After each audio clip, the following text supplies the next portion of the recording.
All right. So next up, we have Tau Hsu, owner of Mister Monut. Tao, thank you so much for being here. Would love to have you introduce yourself and your business. Hello. Yeah, my name is Tao, and I decided to open a bakery, to open up a mochi donut store. So this is what the donut looks like. They are 8 balls, and the I retired from pharmacy. I am a pharmacist, and this was my dream since I was a pharmacist to have my own business and the challenge that comes with it. So we decided to do. I decided to do this venture and see how easy, how difficult it is. And so far, it's been 2 years, and I'm enjoying every day. That's great. That's great. Would you say, I know only from experience that there was a franchise mochi. Is that Mochi Nut the biggest franchise? Is that Yes, right? Mochi Nut is a franchise, but we're not franchise. We're a single a store startup. Hmm. startup right now, and hopefully we can grow from here. No, 100%. Yeah, and I only mention them not So because not to bring attention to your competition necessarily, but to bring attention to that once it becomes a franchise and like, you got that kind of money backing that kind of food, it's almost like, hey, people want this for sure. You know what I mean? So, Um, so I think the franchising is it's an easier concept because you everything's set up for you, right? So this is what you do step by step. As an individual owner, you have to go through all the steps. So it's a lot more complex. But a positive is that you can actually adjust the ingredients, right, to make it more tastier, use a higher grade ingredient, and that's what we have chosen to do, right, to give our customer the highest grade ingredient that's available to make this product. Also, I forgot to show you, this is another product that we make is the croffles. So it's actually croissant Ooh, pressed in a waffle machine. mm. Yeah. I love ooh, that. that So Yummy. looks delicious. yeah, you can take a bite. A virtual bite, but I'm definitely planning to visit your store in Waltham Town, and so was Adobe Republic when I'm actually on that way. I'm always on the road all the time for the most part. But talk more about your products, Tao. Like any other aside from the one that you just showed us. I'm sure there's a ton of them. Yeah, right now it's like the cheesecake, and this picture now is our chiffon cake, and these are the mochi donuts, Ooh, and these are the croffles, and we can do croffle with creams and or the croffle glaze in the highest quality chocolate available, right? That So looks beautiful. and they're Yeah. wow. delicious. Yeah, you and Morose need to partner up on the aesthetics because you I guys was are just doing. about to say that. They need to collaborate because Rose can serve the main entree and then there's another beautiful dessert. So that's a perfect collaboration right there. There you go, Rose. We can some mochi donut on your truck too. Oh, please send them my way. I will sell them. Hey, There's Tom, no mochi donut around here, so I think it's gonna be a click. I hey, think so. so Tom, so for the uneducated and unprivileged, can you just explain what a mochi donut is? Just because I don't think anyone Sure. understands. Sure. Everybody should be familiar with the regular donut that you can buy at a Dunkin' Donut. That's made with flour. So the mochi donut is actually made with glutinous rice flour. It's mochiko. Basically is Japanese donut, right? So the inside is very airy and chewy, and that gives a great chew, and a lot of people like it because it's light. It doesn't feel greasy, and the toppings can be. You can have many different toppings. Some people might not like strawberry.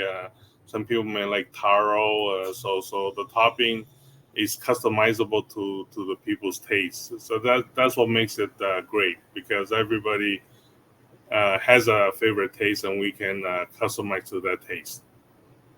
Yeah, perfect. Wow. Perfect. So in other words, it's like,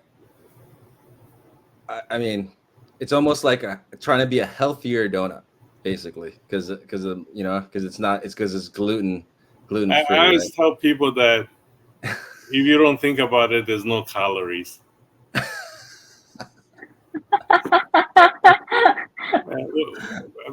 We're located in Waltham, Massachusetts, because I forgot to mention that. All right, perfect. Well, make sure Yeah. that we provide that information too. 873 Main Street. So okay, got it. So you're right on Moody Street, right? Is that right? We're right near Right Moody off Moody Street. Street. Yeah, got it. Cool. So, Used to live off Moody Street, so I'm very familiar. Very cool. Awesome. Perfect. And I'll give you. I'll send it over to Tao. Tao, I know you have some events you want to plug in as well.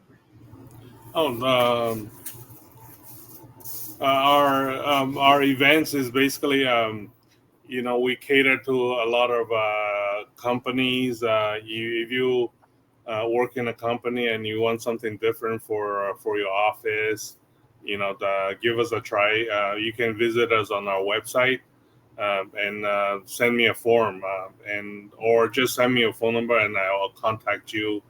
That way, just if you give us a couple days in advance, we can actually cater to any specific needs that you have.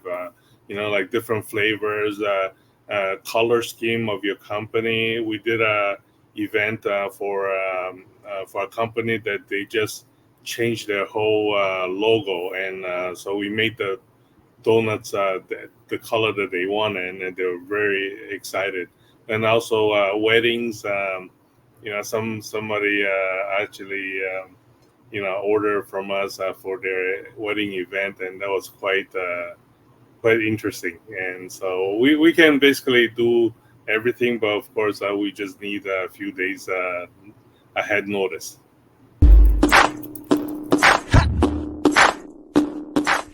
Okay, so this Ask Us Anything show portion of the show is that we bring the questions that are asked by our viewers, but also me and Antoinette will ask questions to our featured guests that really might interest our members and those who are watching. So I'm going to start by bringing up questions that our live guests have already asked, just so that we can actually get them on camera. So again, we all know that Karen is here watching.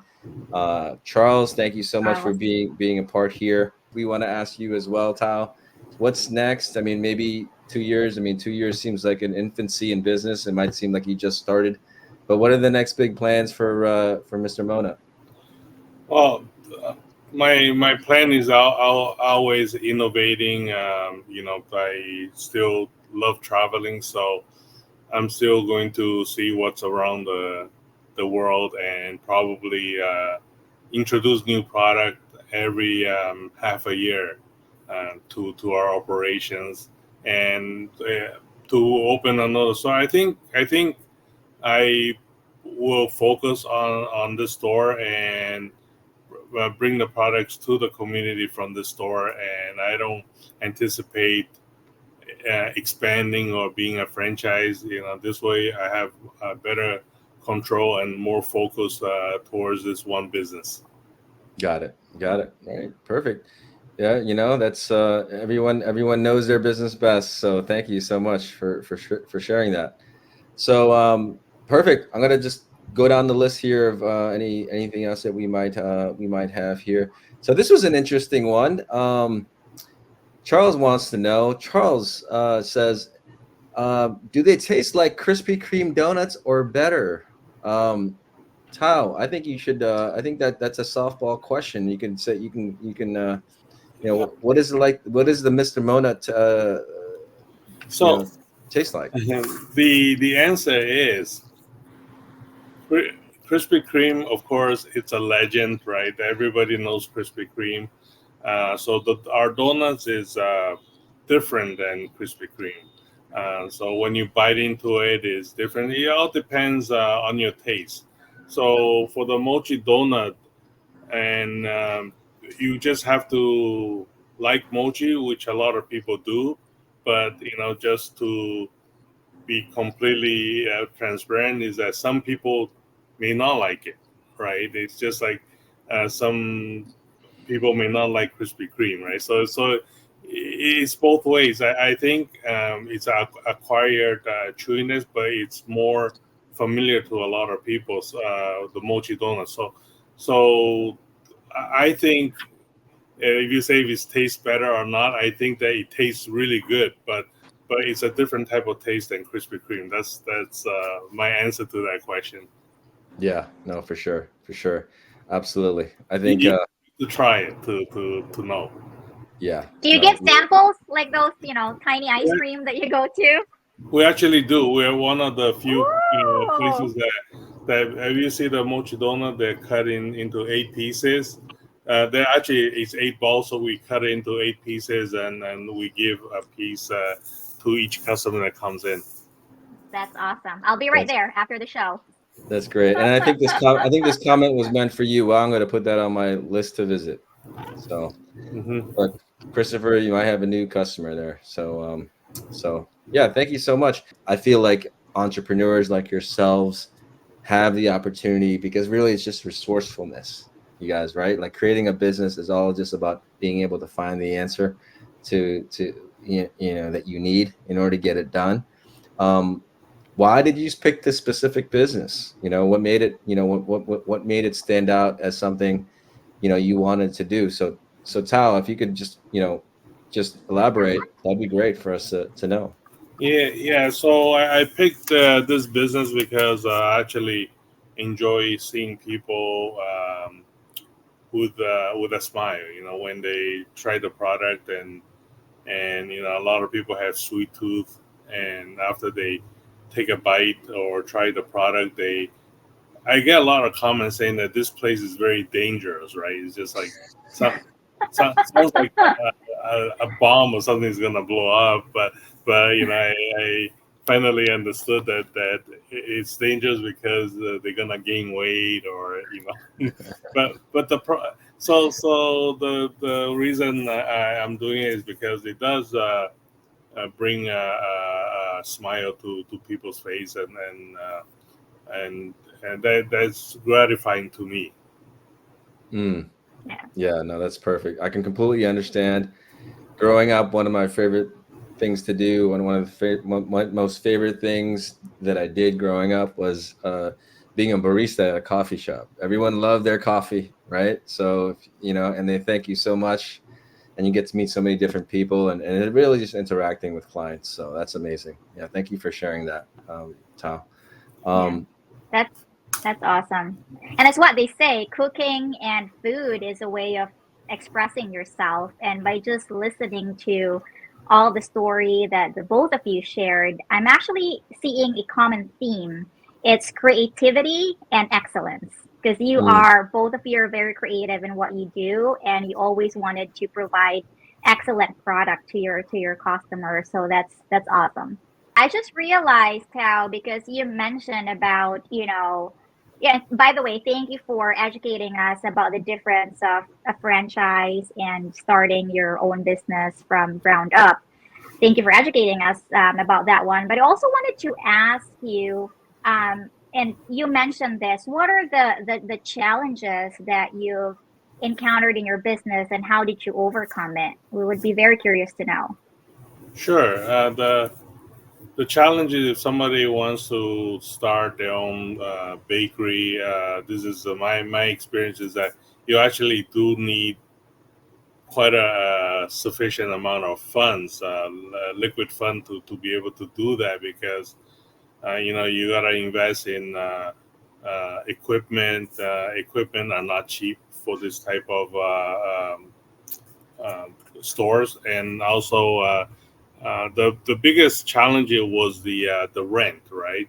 Even though you have a good credit history, all that, the landlord doesn't really, well, they take that into account, but they want you to be personally guaranteeing the rent for the entire duration of the lease. So that is a challenge probably a lot of people because they need funding and all that. For me, is okay because I have been a pharmacist for so many years, so I am established and I'm okay with that pressure, right?